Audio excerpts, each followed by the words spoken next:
it's real hard to see. But if you go to the top of Pine Mountain there, you'll see that chain.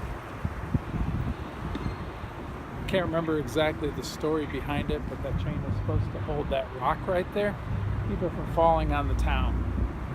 Yeah, we come up with goofy things that we believe in and think are important. I don't know, I just love being in southeastern Kentucky. Pineville's a pretty cool place. Pretty neat.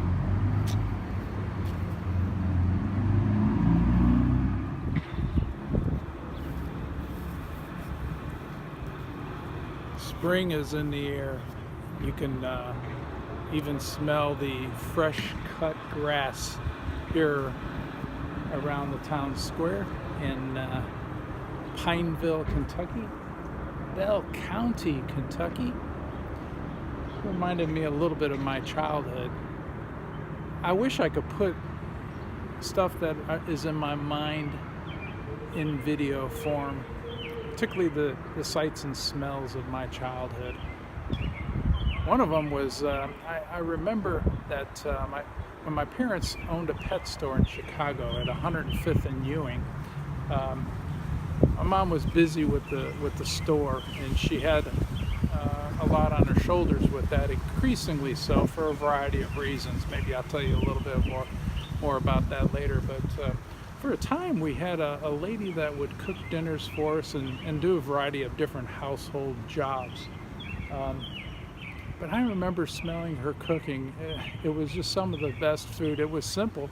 I remember stuff like just your basics, your meat and potatoes kind of thing. But I remember walking in the house and smelling chicken noodle soup. There is just nothing like smelling chicken noodle soup. Now I know that's not the same as thinking about fresh cut grass in the spring of 2018, but it just got me thinking a little bit about my childhood. Big part of my childhood was spent in Chicago. I was probably around 12 or 13 when we moved to Atlanta. But before that, a lot of what I knew was in a couple different areas. One was in Hegewisch. I believe it was 133rd Street in the southern part of Chicago. But a big part of the memories that I have was 105th and Ewing, where my parents owned a pet store. Just a lot of good memories there. A lot of bad memories too, but the good memories are that, in thinking about smells, a pet store has a unique odor in so many ways. I wouldn't know where to begin, but part of some of the jobs that I was a part of, it wasn't cleaning the tanks. My parents did that, and they had people that they hired. That was a job in and of itself, and the smells and the sights of something like that was kind of nauseating in and of its own self. But part of one of the jobs that I had was, we sold snakes, we sold birds, we sold gerbils, rats. Did I say snakes? At one time we had tarantulas too. We had those kind of a horny-toed lizard. We just had a variety of weird stuff at one time, but we had a lot of the basics. My dad and my grandfather, my mother's dad, which we called him Judge because he was from Poland, and that's the Polish word for grandfather. They built a lot of the enclosures. Well, they built all the enclosures for the fish tanks. I think we had 250 tanks. At one time, my parents dabbled in having some salt water, but that's a whole new ball game trying to do that. But back to one of my jobs was the way I made money, or the way I earned my allowance, was I counted mealworms. You heard me right, mealworms. It's a pretty big staple for I think bluebirds and that's a lot of the time what people use it for now. But if you own pets, the kind of pets that would appeal to, they're just like little white worms, would be like lizards and snakes, stuff like that. Anyway, I digress a little bit. But I had to count mealworms. Now we sold them in a variety of sizes. I had a little container of 25, a little bit bigger container of 50. I think we had 75.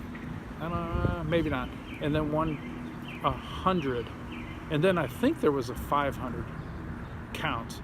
But I got a container that I pulled. It started in a bag. These are all live. Just a big old bag of probably thousands of mealworms. Opened it up and put it on a kind of a, something like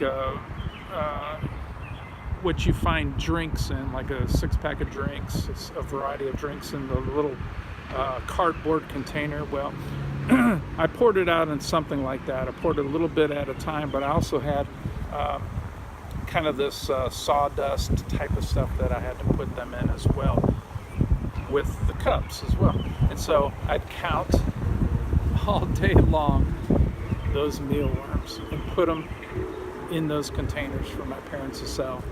25, it's 25 cents.